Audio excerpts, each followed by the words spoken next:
M3 Lee M3 Grant, medium tank, M3, the power and history in it.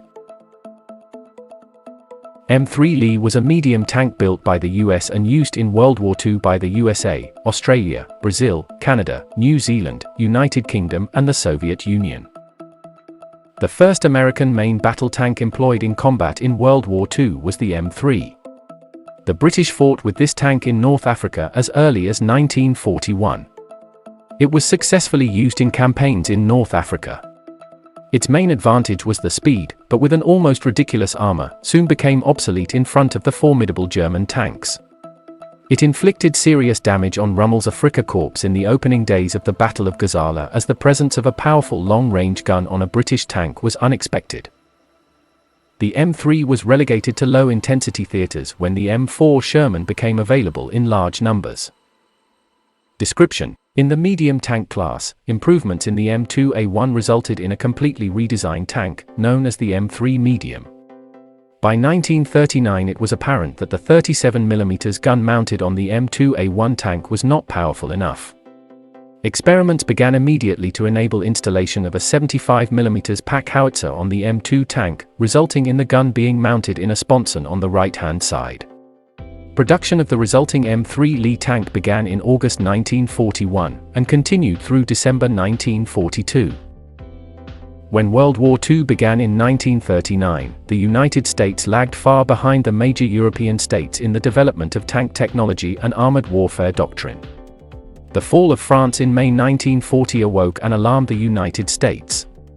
The German army had defeated France in a matter of weeks through the use of a new operational doctrine based on fast-moving, massed armored formation supported by air power.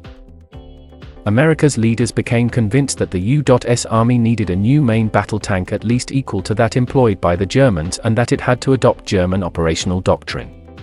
To that end, in July 1940 the War Department authorized the development of a new medium tank, and it also authorized the organization of the 1st Armored Divisions.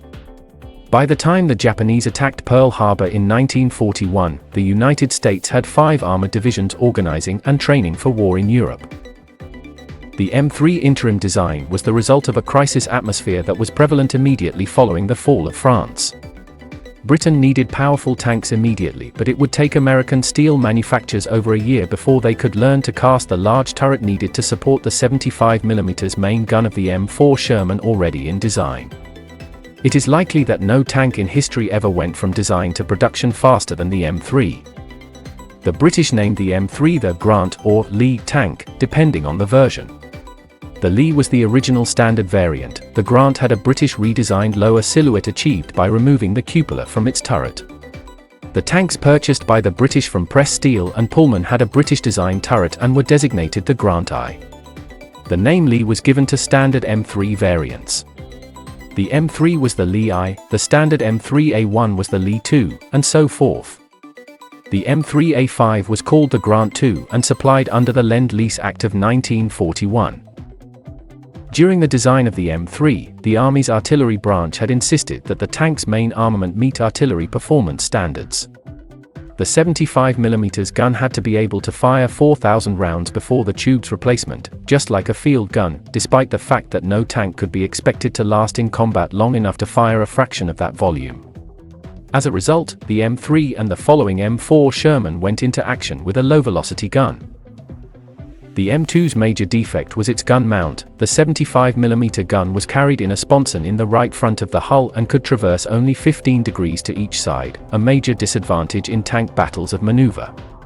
It also could not dig in and fire hull down without the entire turret being exposed to fire. Its weak armor and large silhouette also contributed to the favorability of the M4 Sherman.